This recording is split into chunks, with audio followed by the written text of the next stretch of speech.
Bismillahirrahmanirrahim. Assalamu alaikum students. I hope all of you will be fine. And today I am going to discuss about the measurements. And now look in this topic.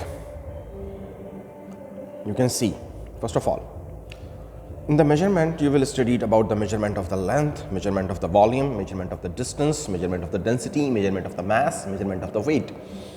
For example, if you want to measure the length, so you have some instruments.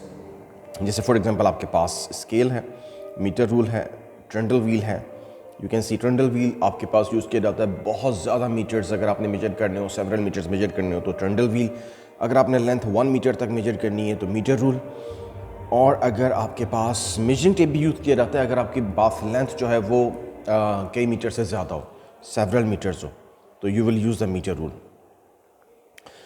Secondly, you can see here this method is used to measure the volume of the irregular shape object. ये आपके पास irregular shaped है, लेकिन अगर regular shape होगी तो उसका volume कैसे major करेंगे? उसके लिए हम फार्मूला यूज़ करेंगे जो आपने मैथ में भी पढ़े हैं, मेंसुरेशन के डिफरेंट फार्मूलाज.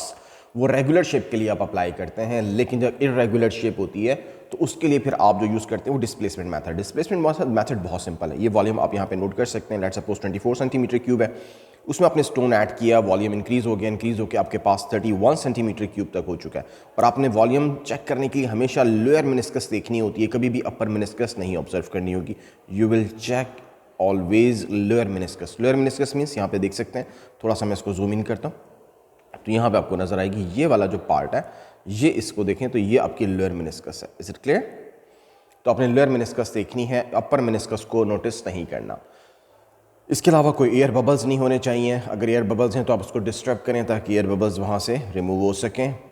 आपके पास मेजरिंग सिलेंडर को वर्टिकल्स होना चाहिए, बिल्कुल भी इस तरह ना हो कि टिल्टेड ना हो, तो वर्टिकल फॉर्म में ये प्लेस होना चाहिए. सेकेंडली, यहाँ पे मैं एक चीज़ और बता दूँ कि जो मेजरिंग सिलेंडर की चॉइस होती है वो इस तरह होती है कि लिक्विड उसमें एक अप्रोप्रिएट लेवल तक होना चाहिए.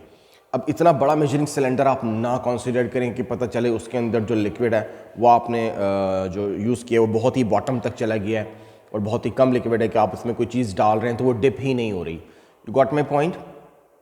तो इसलिए लेवल जो है इसका एक अप्रॉक्सीमेट लेवल होना चाहिए मेजरिंग सिलेंडर का. अगर आप कोई चीज़ वॉल्यूम मेजर करने जा रहे हैं, जैसे for example you can see here कि आप ये स्टोन का वॉल्यूम मेजर करने जा रहे थे तो आपने 20 सेंटीमीटर क्यूब या 24 सेंटीमीटर क्यूब तक इसमें वाटर फिल किया है, ठीक है ना. Then you can find the volume of the stone. तो ये चीज़ भी माइंड में रखनी होगी. Secondly, you can see the micrometer screw gauge आपका यूज़ किया जाता है जब लेंथ आपकी 2 मिलीमीटर से कम होती है.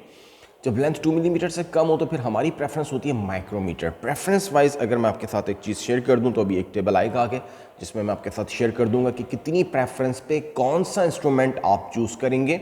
ये बहुत ज़रूरी है, आपको मालूम होना चाहिए. You know about it. यहाँ पे आप देख सकते हैं ये माइक्रोमीटर है और इसकी मेजरमेंट कैसे करते हैं वो भी अभी हम देख लेते हैं. Now you can see time measure करने के लिए हम इंस्ट्रूमेंट जो यूज़ करते हैं वो आपकी स्टॉप वॉच है. नॉर्मल क्लॉक जो आपको टाइम बताता है वो टाइम ऑफ इंस्टेंस होता है, लेकिन स्टॉप वॉच जो आपको टाइम बताती है this is a time of the duration. ठीक है जी. और उसके लिए हम अगर उसको मिनिमाइज करें तो हमारे पास जो आम तौर पे हम टाइम पीरियड मेजर करते हैं, तो हम टाइम पीरियड मेजर करने के लिए एवरेज भी कर सकते हैं, मल्टीपल रीडिंग ले सकते हैं. अच्छा, एवरेज लेने से क्या होता है? एवरेज लेना आपका जो है उसकी मिसाल के तौर पे अगर मुझे इस की डायमीटर फाइंड करना है इस पेन का, तो मैं डिफरेंट प्लेसेस से डायमीटर लूँगा और उनका एवरेज ले लूँगा, क्योंकि हो सकता है कहीं पर डायमीटर ज़्यादा हो कहीं पे कम हो, तो एक एवरेज मुझे एक्यूरेट वैल्यू के करीब ले जाता है. तो किसी भी जगह पे कहीं पर भी, या मिसाल के तौर पे फॉर एग्जांपल मेरे पास ये एक पेपर है और इस पेपर में मौजूद ये मैंने एक पेपर की थिकनेस फाइंड करनी है कि एक पेपर की थिकनेस कितनी है. तो यहाँ पे ये जो पेपर मेरे पास है, अब एक पेपर की थिकनेस मैं फाइंड करना चाहता हूँ, ठीक है ना. ये एक पेपर की थिकनेस मैंने फाइंड करनी है कितनी है. तो एक पेपर की थिकनेस फाइंड करने के लिए मैं ये कर सकता हूँ कि सारे पेपर्स की थिकनेस फाइंड कर लूँ और इसको फाइंड करने के बाद नंबर ऑफ पेपर से इसको डिवाइड कर दूँ. तो in this way we can find the thickness of the one sheet. इसी तरह से हमारे पास मल्टीपल रीडिंग्स लेके आप एवरेज फाइंड आउट कर सकते हैं. जब हम पेंडुलम का एक्सपेरिमेंट करते हैं तो पेंडुलम में क्या होता है? पेंडुलम वाइब्रेट करता है. ये आपकी वन वाइब्रेशन कहलाती है. पहले वो मूव करता है. लेट सपोज आपने यहाँ से स्टार्ट किया, ठीक है ना, आपने राइट साइड से स्टार्ट किया, आप मूव करें लेफ्ट की तरफ और फिर वापस आए चक्कर लगा के राइट की तरफ. Is a one complete vibration, is a one complete rotation. ठीक है, इस वाइब्रेशन ने जो टाइम रिक्वायर्ड है that is a time period. ये आपका टाइम पीरियड है. और इस टाइम पीरियड को आप कैलकुलेट कर सकते हैं by taking multiple vibration. Multiple vibration आप ले सकते हैं क्योंकि एक वाइब्रेशन का टाइम पीरियड इतना ज़्यादा होता है कि आप यहाँ पे उसको नोट करना आपके लिए प्रॉब्लम हो सकता है। आपके लिए प्रॉब्लम हो सकता है कि आप जो है उसमें एक वाइब्रेशन इतनी क्विक होती है कि इतनी देर में आप स्टॉप वॉच ना ऑन कर पाते हैं ना ऑफ कर पाते हैं।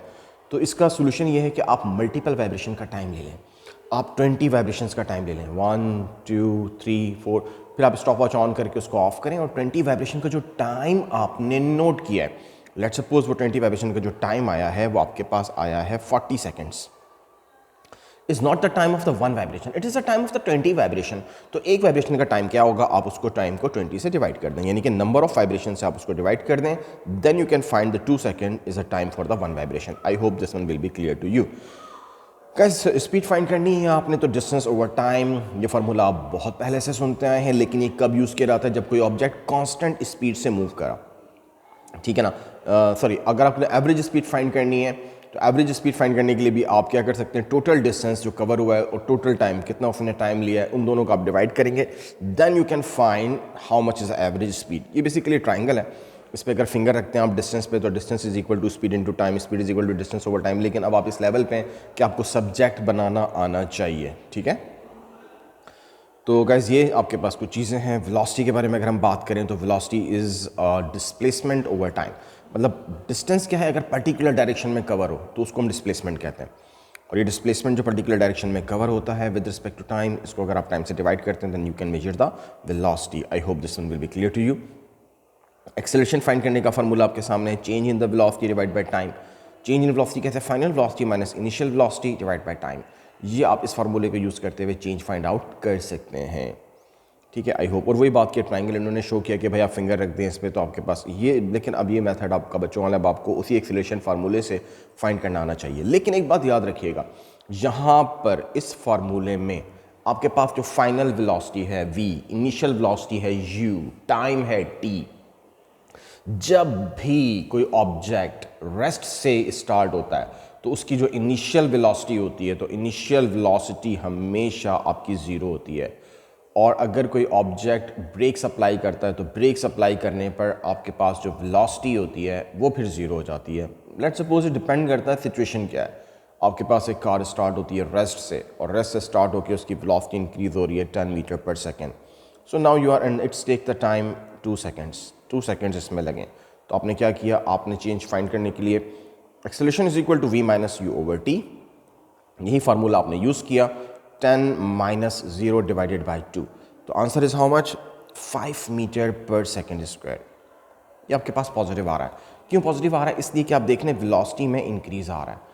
लेकिन अगर वेलोसिटी डिक्रीज हो रही है, फॉर एग्जांपल आप एक ऐसी सिचुएशन में कि you are already in the state of the motion, आप पहले से मूव कर रहे हैं और आपकी इनिशियल वेलोसिटी कुछ भी हो सकती है, let's suppose 10 meter per second, और आपकी फाइनल वेलोसिटी आप ब्रेक्स अप्लाई करते हैं 0 हो जाती है एंड इट टेक्स 2 सेकेंड, तब आपकी वेलोसिटी डिक्रीज हुई है। और इसमें जब आप एक्सेलरेशन फाइंड करेंगे वैल्यूज पुट करके, तो यू विल चेक कि आंसर आपका नेगेटिव आएगा। This one is a negative acceleration, ये आपका नेगेटिव एक्सेलरेशन है। I hope this one will be clear to you. देख लें आपके सामने हम फाइंड करते हैं v minus u over t, 0 minus 2 divided by, sorry 0 minus 10 divided by 2, ये आपके पास 10 है, इसको 2 से डिवाइड किया, माइनस 10 ओवर 2, क्या आंसर आ जाएगा, minus 5 meter per second square. ये शो कर रहा है कि आपका एक्सेलरेशन नेगेटिव है, वेलोसिटी डिक्रीज हो रही है। I hope this one will be clear to you.